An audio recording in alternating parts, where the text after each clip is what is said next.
Right, వెంకటేశ్వర్ల గారు. Okay sir, నాదైతే voice clear ఉంది సార్. వెంకటేశ్వర్ల గారు, ఏంటి ప్రస్తుతం అసలు ఆర్టిజన్ల సంఖ్య ఎంత ఉంది? ఎందుకంటే వర్క్ లోడ్ చాలా ఎక్కువ అవుతుందని చెప్తున్నటువంటి నేపథ్యంలో అసలు ఆర్టిజన్ల సంఖ్య ఎంత ఉంది, ఎంత ఉండాలి, లెక్క ప్రకారం అయితే ఎంత ఉండాలి, ఎంతమంది ఉన్నారు, ఎంత వర్క్ లోడ్ ఏ రకంగా మీ మీద అధికం అవుతున్నటువంటి పరిస్థితి, దీనికి సంబంధించి పై అధికారుల దృష్టికి తీసుకెళ్లారు అసలు? 100% సార్, మేము పై అధికారుల దృష్టికి తీసుకెళ్ళినాం. మేము ఉన్నటువంటి సంఘాల నాయకుల దృష్టి కూడా తీసుకెళ్ళినాం సార్. ఇక్కడ ఏమైతుందంటే 29/7/2017 నాడు 23,607 మందిని ఆర్టిజన్ గా ఈ వ్యవస్థలు విలీనం చేస్తున్నారు సార్. ఆ రోజు గత ప్రభుత్వం గౌరవ కేసీఆర్ ముఖ్యమంత్రిగా ఉన్నప్పుడు మాకు 23,607 మందిని ఈ వ్యవస్థలో విలీనం చేసుకున్నారు. అది వాస్తవం సార్. కాకపోతే ఏం జరిగిందంటే ఇప్పటి వరకు చనిపోయి అంతా ఎలక్ట్రికల్ షాక్ తోటి చనిపోయినటువంటి వాళ్ళందరూ పోను మిగిలిన వాళ్ళు ఇప్పుడు 19,000 మందికే వచ్చినాం సార్ మేము. ఓకే.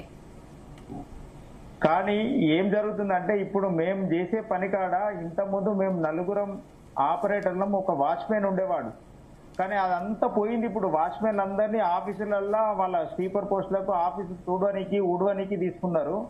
మిగిలిపోయిన వాళ్ళందరూ ఇప్పుడు కొంతమంది జేఎల్ఎంలుగా వెళ్ళిపోయారు. ఎందుకంటే డిపార్ట్మెంట్ ఎగ్జామ్ పెట్టడం వల్ల కొంతమంది 20 మార్కులు వెయిటేజ్ ద్వారా కొంతమంది జేఎల్ఎంకి వెళ్ళిపోయారు. అందులో ఒక 500 నుండి 600 మంది జేఎల్ఎంకి వెళ్ళిపోయారు. మిగతా వాళ్ళందరూ చనిపోయిన వాళ్ళే మేడం, కరెంట్ షాకులు కొట్టి చనిపోయిన వాళ్ళే.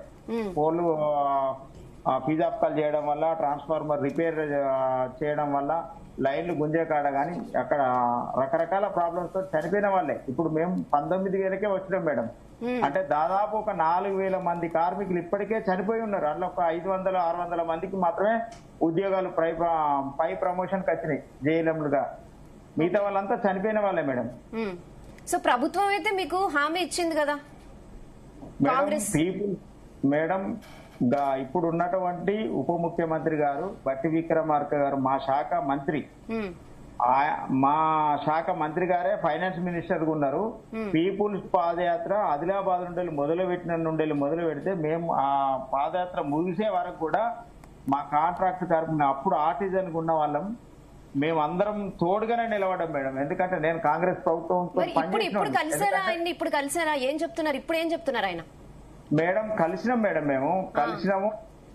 బట్టి విక్రమార్క గారికి మా సమస్య చెప్పుకునే అవకాశం కూడా ఇవ్వట్లేదు. ఎందుకంటే మా సంఘానికి కూడా, అంటే నేను ఇప్పుడు 327 యూనియన్ రాష్ట్ర డిప్యూటీ జనరల్ సెక్రటరీ ఉన్నా మేడం. ఓకే.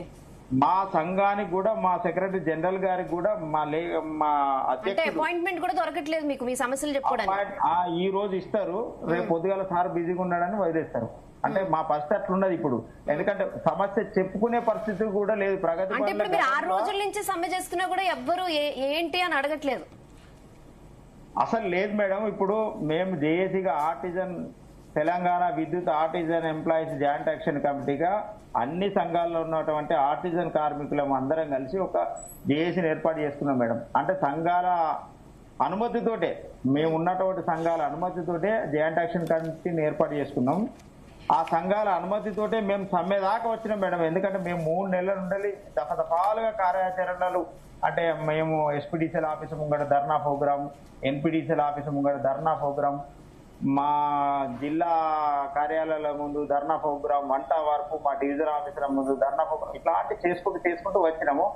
లాస్ట్ కు మేనేజ్మెంట్ యాజమాన్యం స్పందించకపోవడం వల్లనే మేము సమ్మె దాకా రావడం జరిగింది మేడం. ఒక్క మాట మా బట్టి విక్రమార్క గారు కానీ మన ముఖ్యమంత్రి రేవంత్ రెడ్డి గారు కానీ కనీసం మమ్మల్ని మీరు ఆగండి, తొందరపడకండి, మన ప్రభుత్వం వచ్చి 2-3 సంవత్సరాలు అవుతుంది కదా, మీకు తప్పకుండా న్యాయం చేస్తామంటే మేము ఆగేవాళ్ళం. అట్లా కనీసం మమ్మల్ని పిలిచి కానీ, మమ్మల్ని కానీ మా ఉద్యోగ సంఘాలను పిలిచి మాట్లాడినా బాగుండేది. అట్లా కూడా లేదు మేడం. ఓకే.